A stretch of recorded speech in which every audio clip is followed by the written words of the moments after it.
नमस्कार। पता है, धन और समृद्धि पाने की चाहत ये तो हम सब में होती है ना। और इसके लिए ना सदियों से कई पारंपरिक और आस्था पर आधारित उपाय भी मौजूद हैं। आज के इस विश्लेषण में हम कुछ ऐसे ही सरल तरीकों को समझेंगे जो पीढ़ियों से अपनाए जा रहे हैं। तो चलिए इस विषय की परतों को खोलते हैं। तो सवाल ये उठता है कि धन पाने के कुछ आसान तरीके हैं क्या? और बस यही सवाल हमारे आज के विश्लेषण का सेंटर पॉइंट है। हम कुछ पारंपरिक मान्यताओं और प्रथाओं को समझेंगे जो आर्थिक समृद्धि से जुड़ी मानी जाती हैं। देखिए, किसी भी अच्छी आदत की तरह यहां भी कंसिस्टेंसी सबसे जरूरी है। इसीलिए सबसे पहले उन डेली प्रैक्टिसेस पर नजर डालते हैं जो सुबह और शाम की जा सकती हैं। ये एक ऐसी लय बनाने जैसा है जो पॉजिटिव एनर्जी को अट्रैक्ट करती है। अच्छा, तो यहाँ दिन को ना 2 हिस्सों में बांटा गया है। सुबह की शुरुआत होती है भगवान कुबेर और देवी लक्ष्मी को याद करके, और साथ में ओम श्री महालक्ष्मी नमः मंत्र का जाप। माना जाता है कि यह समृद्धि को न्योता देने जैसा है।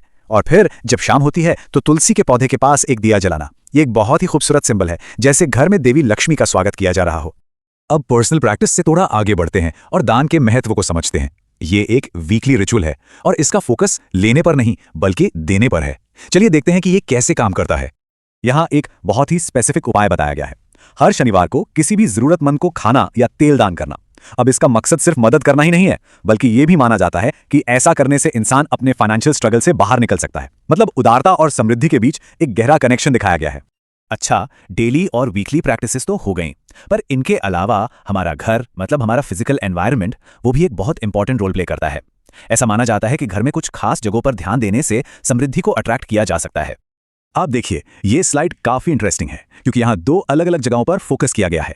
एक तरफ है घर का मेन एंट्रेंस, जिसे साफ सुथरा रखने और वहां दिया जलाने से माना जाता है कि पूरे घर में पॉजिटिव एनर्जी और प्रॉस्पेरिटी आती है।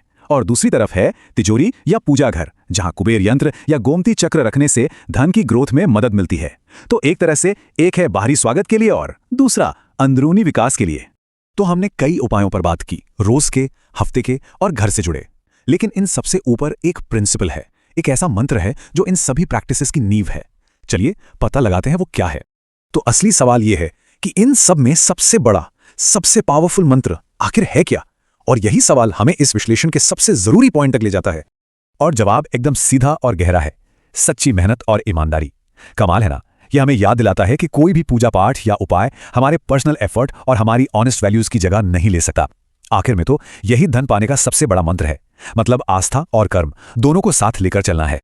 और यह पूरा विश्लेषण हमें एक बहुत ही गहरे सवाल पर लाकर छोड़ देता है। आस्था और मेहनत के बीच सही बैलेंस कैसे बनाया जाए? ये एक ऐसा सवाल है जो हमें याद दिलाता है कि असली समृद्धि सिर्फ पैसों में नहीं बल्कि एक बैलेंस्ड और मीनिंगफुल लाइफ में है। इस पर सोचना तो बनता है।